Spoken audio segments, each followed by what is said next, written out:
3 jours. 3 jours qu'on n'a vu personne. On est le vendredi 20 mars. Confinement oblige. Magasin fermé. 3 jours qu'on vous a pas vu. C'était plus possible. Allez, on attaque. Bienvenue dans cette nouvelle vidéo. Moi, c'est Kevin. Et aujourd'hui, on va vous faire une vidéo un peu spéciale. Parce que comme vous le voyez, nous ne sommes pas dans un véhicule, donc pas dans un camping-car. Nous sommes ni dans le magasin et ni sur le parc. Forcément, nous sommes aujourd'hui le 20 mars. Et qui dit 20 mars dit confinement. Donc on a décidé de vous faire cette vidéo directement à l'atelier. Et ça tombe bien parce qu'aujourd'hui, c'est quelque chose qui concerne l'atelier qu'on va faire. C'est le remplacement du joint de la cassette des toilettes. Donc pour remplacer le joint de cassette des toilettes, donc là on est sur une cassette Tedford, le modèle C200, on va avoir besoin de quelques outils. Donc vraiment pas grand chose, quelques outils qu'on peut retrouver facilement à la maison. Donc déjà on va prendre une petite paire de gants. Parce que généralement quand on change le joint de la cassette, la cassette elle a déjà été utilisée. Donc forcément elle est sale, donc on va essayer quand même de se protéger les mains. Donc ça c'est une première chose. On va avoir besoin d'un autre élément qui va être un tournevis, donc un tournevis cruciforme. Et idéalement, après le remplacement du joint de la cassette, on va avoir besoin d'un petit spray en silicone. Donc c'est parti, je vais vous rapprocher un petit peu et on va regarder comment on remplace le joint de la cassette. Donc une fois que vous vous retrouvez avec votre cassette, il va falloir acheter le joint. Donc en magasin spécialisé, nous vous les retrouvez chez nous, ils sont toujours en stock.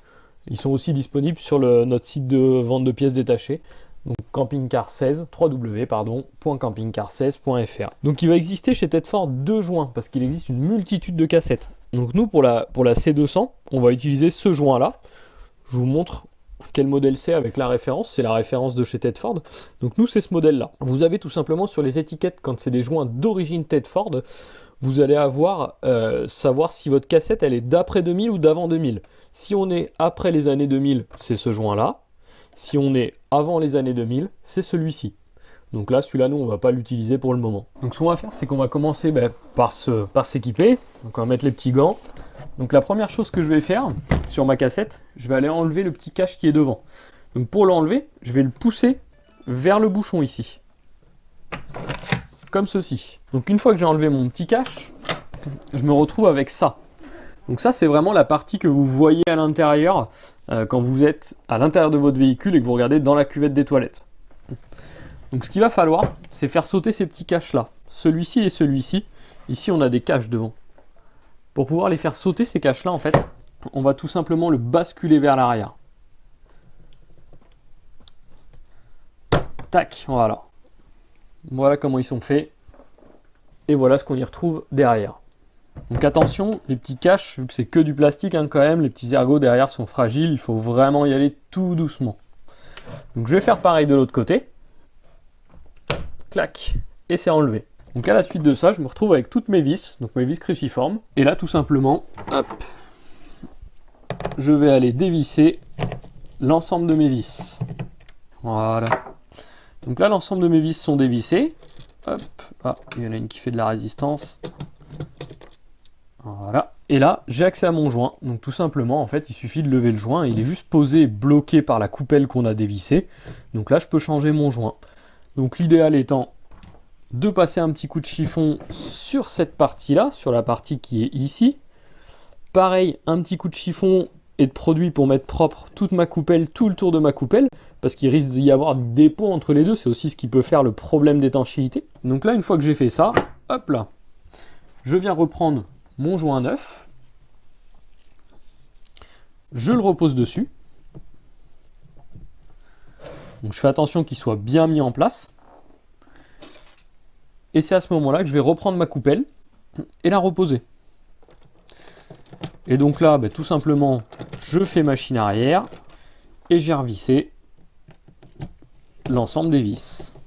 Alors attention, on est sur une vis qui vise du plastique sur du plastique, hein, donc il faut serrer certes, mais ça sert à rien non plus de serrer à fond si c'est pour casser le filetage ou casser le plastique qui est à l'intérieur. Hein.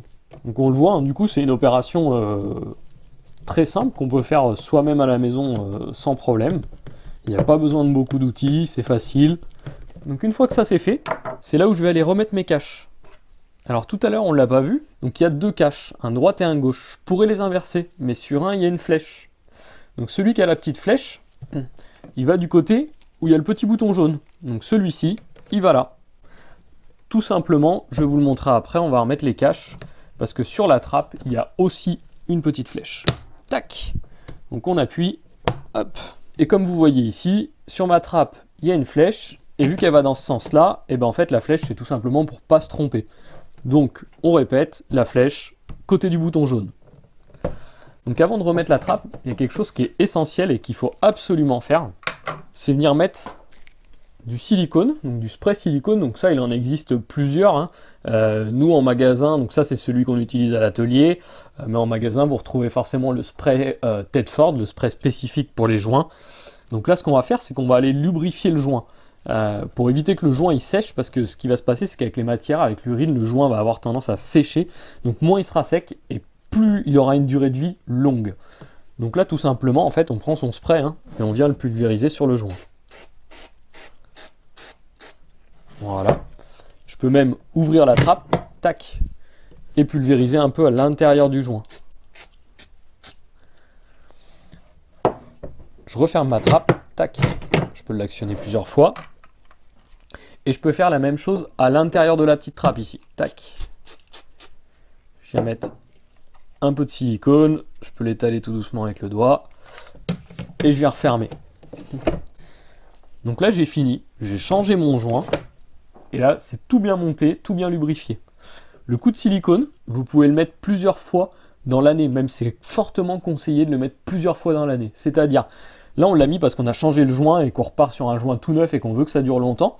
Par contre, si je veux encore préserver la durée de vie de mon joint et qu'il fasse encore plus longtemps, j'ai tout intérêt à aller lubrifier le joint périodiquement. C'est-à-dire que si je l'utilise pendant un mois, il faut au moins que je le fasse 2 à 3 fois dans le mois. Donc toujours le même principe, un coup de silicone à l'intérieur, un coup de silicone sur la trappe, et on referme, et c'est parti. Donc tant qu'on est sur la cassette des toilettes, on va vous montrer un autre petit détail.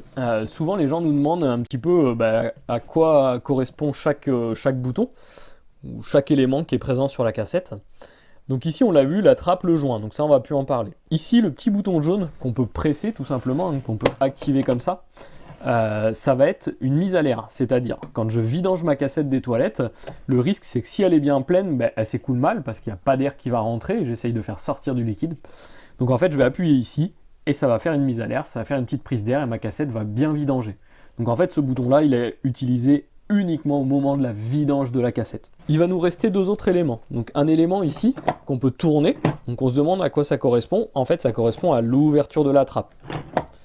Trappe ouverte, trappe fermée. C'est d'ailleurs ce qui va nous servir quand on va mettre le produit de lavage, donc le produit qu'on va faire 1, 2 ou 3 fois dans l'année maximum pour décrasser la cassette. Donc on ouvre, on met le produit à l'intérieur, on met l'eau, on laisse agir, on suit les recommandations surtout qu'il y a écrit sur chaque produit, hein, ils vont être différents. Nous on utilise les Matchem à l'atelier, ce qu'on disait l'autre fois dans la présentation du magasin. Ils vont avoir une certaine méthodologie pour passer le produit et Tedford d'une autre. Donc on met le produit, on met l'eau, on ferme, on laisse agir, etc. Donc on va reglisser notre trappe. Hop là. Et le dernier ici là, ça c'est ce qu'on appelle l'évent. C'est une mise à l'air en fait. Le fait qu'on ait des matières dedans avec un produit, peut y avoir une sorte de fermentation, donc une sorte de pression dans la cassette.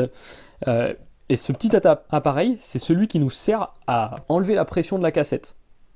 Donc il est ultra important, s'il est encrassé ça peut être un vrai problème, parce que si on passe par exemple d'un endroit où on n'est pas en altitude, donc au niveau de la mer, et qu'on monte très rapidement en altitude et que l'évent ne fait pas sa fonction, qu'est-ce qui va se passer? La cassette va être sous pression.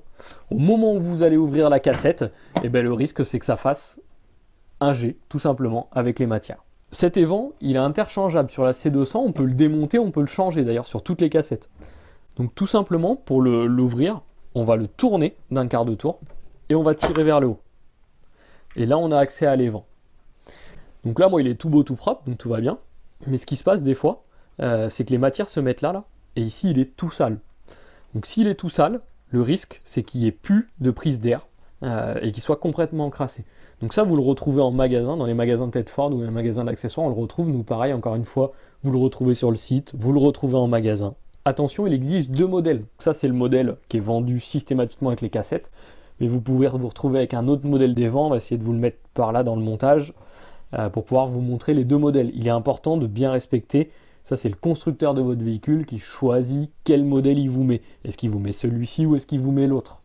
Donc ne vous trompez pas quand vous commandez les modèles. Donc là, pareil, alors on peut aussi très bien quand on le remonte, hein, vu qu'il y a du joint caoutchouc.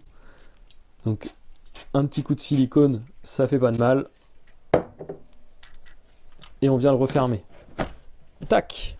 Voilà. Donc là, on a fait un petit peu le tour de la cassette. On a vu tout ce qui existait en haut. Donc ça, après, forcément, les gens le connaissent un peu plus parce que on l'utilise souvent. C'est uniquement mon bouchon de vidange et mon système de doseur.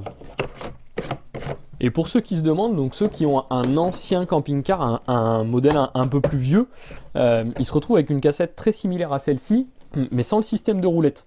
Forcément, parce qu'il y a quelques années, ça n'existait pas, tout simplement. Donc là, du coup, si les gens changent de cassette, s'ils commandent la nouvelle cassette C200, ils se retrouveront forcément avec le système de roulette. Donc cette cassette-là avec les roulettes va monter sans problème et sans modification dans votre ancien camping-car, ou camping-car un peu plus vieux, en tout cas celle qui avait les anciennes cassettes. Donc le modèle à roulette qui nous permet en fait tout simplement de ne pas porter la cassette quand elle est pleine, mais de la faire rouler. Donc voilà, on a fait le tour un petit peu de la cassette. J'espère vous avoir appris quelques éléments, ou vous avoir confirmé en tout cas quelques éléments. Si vous avez des questions, n'hésitez pas, posez-les dans les commentaires. Est-ce que vous voulez aussi qu'on fasse le remplacement des joints sur les cassettes Dometic, sur les autres cassettes Tedford? Pareil, vous le mettez en commentaire.